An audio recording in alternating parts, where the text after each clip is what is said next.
गांव के सभी सम्मानित साथी को, आदरणीय राजा बुंदेला जी जो बुंदेलखंड राज अलग बने जहाँ मुहिम से लेकर निकले, मंच पर मौजूद अशोक राठौर जी, एसपी सिंह जी, किसान नेता प्रताप सिंह बुंदेला जी, महेश विश्वकर्मा और मोहम्मद नईम साहब, दीपक यादव जी और सभी बुजुर्गों, साथियों, बच्चों, हम सब लोग तो राजा बुंदेला जी के साथ गांव-गांव इस उद्देश्य को लेके निकले हैं कि सब मिलके हम चर्चा करें कि बुंदेलखंड राज्य हमारा अलग से फिर से बन गया। भगवान राम के जमाने में बुंदेलखंड राज्य अलग था। फिर महाभारत काल में भगवान कृष्ण के जमाने में उस समय भी 16 राज्य हिंदुस्तान में थे, उनमें एक बुंदेलखंड था, जब वहां का नाम उस समय था चेदी। नाम बदलते गए, चेजात भुक्ति रहा, चंदेल राजा हुए, दशा हुआ, नाम बदले, बुंदेलखंड राज्य खत्म नहीं हुआ, बुंदेलखंड राज्य रहा। तुम्हारे गांव को प्रधान बदल जाए लेकिन गांव तो कोई दे है, तो बुंदेलखंड बना रहा। मुगल आए, बुंदेलखंड रहा। अंग्रेज आए, राजा साहब अंग्रेजों ने इसको सिस्टमेटिक किया। उन्होंने 1811 में बुंदेलखंड एजेंसी करके राज्य बनाया। अंग्रेजों ने, ईस्ट इंडिया कंपनी ने पूरे भारत पर कंट्रोल करने के लिए 45 राज्य बनाए। वो राज्य नाम न करके उसको एजेंसी कहते।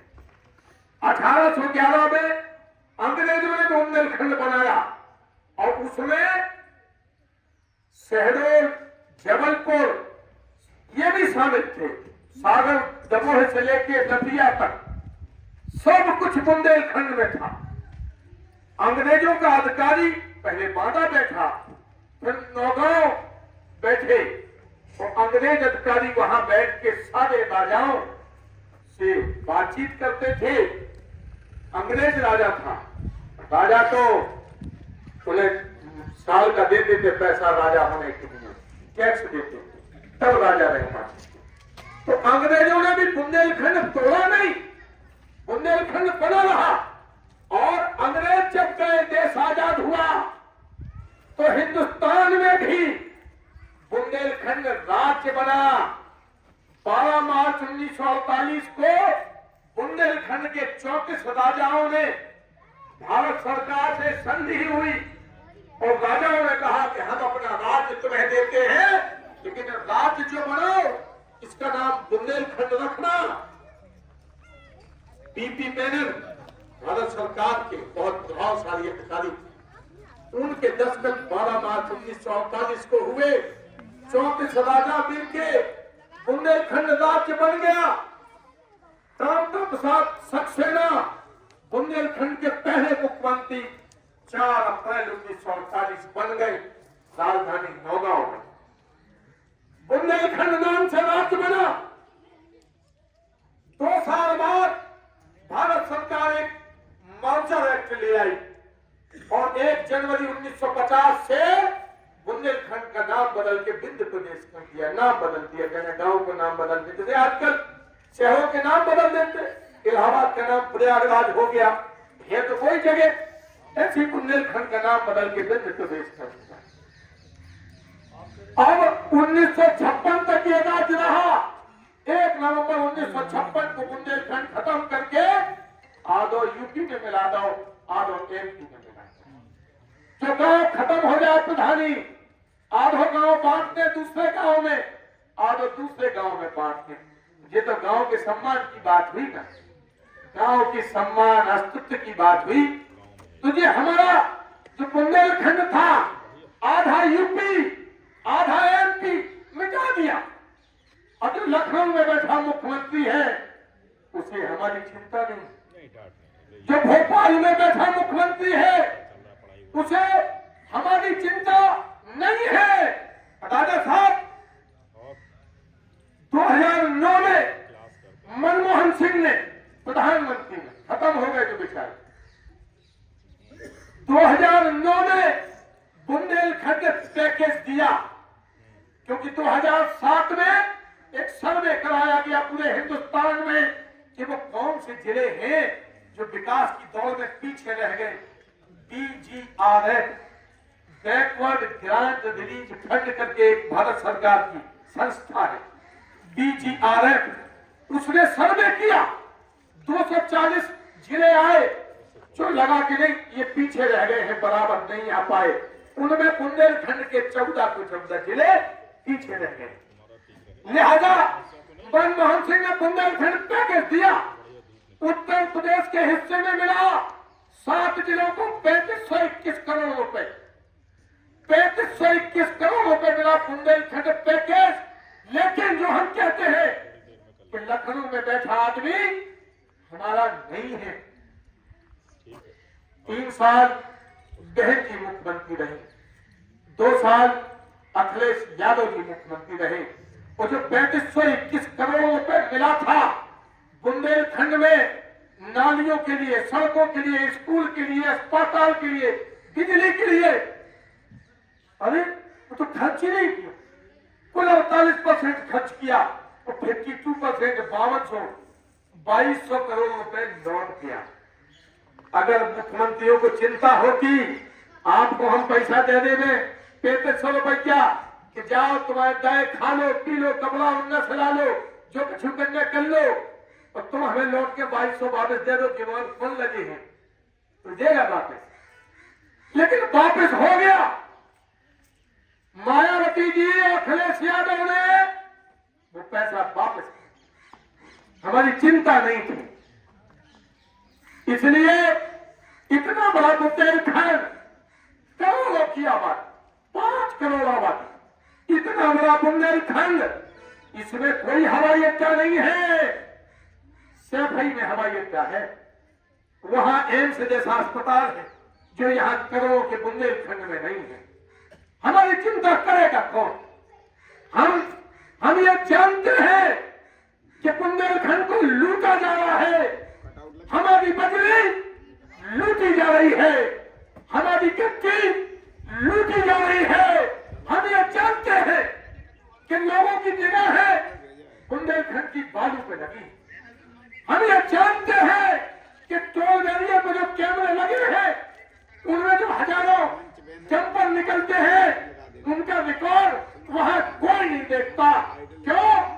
क्योंकि नेताओं ने पैसा कमाने का जरिया बुंदेलखंड की बजरी को बना दिया। जब बुंदेलखंड बनेगा तब आपके गांव में घर घर में नल से पानी आए। जब बुंदेलखंड बनेगा तो 24 घंटे लाइट मिलेगी। बुंदेलखंड बनेगा तो आपके गांव में अस्पताल कम से कम एक डॉक्टर का होगा कि अस्पताल होगा। बुंदेलखंड बनेगा तो कक्षा 10 तक का स्कूल सभी गांवों में होगा। ऐसा विचार किया दादाजी ने कि बुंदेलखंड बनने से लाभ क्या होंगे। आपकी सरकार होगी, मुख्यमंत्री आपका होगा, चपरासी से लेकर डिप्टी कलेक्टर तक की नौकरी आपके बच्चों को मिलेगी। गोरखपुर, गोंडा, बलिया, बहराइच, लखनऊ, दिल्ली, यहाँ बच्चे चाहिए। अभी जिनकी सरकार उनके बच्चे आते हैं नौकरी में।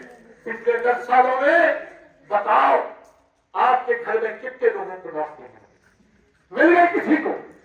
कितने लोग 10 सालों में, इसके पहले नहीं, 10 सालों में कितने लोग सरकारी नौकरी में आ गए? नहीं आए। तो हम सरकार अपनी चुनते क्यों है? जनता चुनती है सरकार अपने लिए, अपने लाभ के लिए।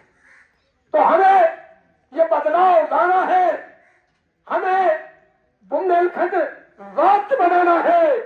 ये राज्य बनेगा आपकी ताकत से, हम लोगों की ताकत से नहीं। हम तो जगाने आए हैं, जगाएंगे बस कि जाग जाओ। तुम्हारे घर में चोरी हो रही है, तुम्हारे बच्चों के साथ अन्याय हो रहा है, और हम सरकारों से कहेंगे हमें डिफेंस कॉरिडोर मत दो, हमें बीडा मत दो, केन बेतवा लिंक हमें नहीं चाहिए, हमें तो हमारा बुंदेलखंड राज चाहिए। तो साथियों, ये जो राजा बुंदेला जिनका बंबई में आलीशान घर है, भाभी जी भी पिक्चर्स में है,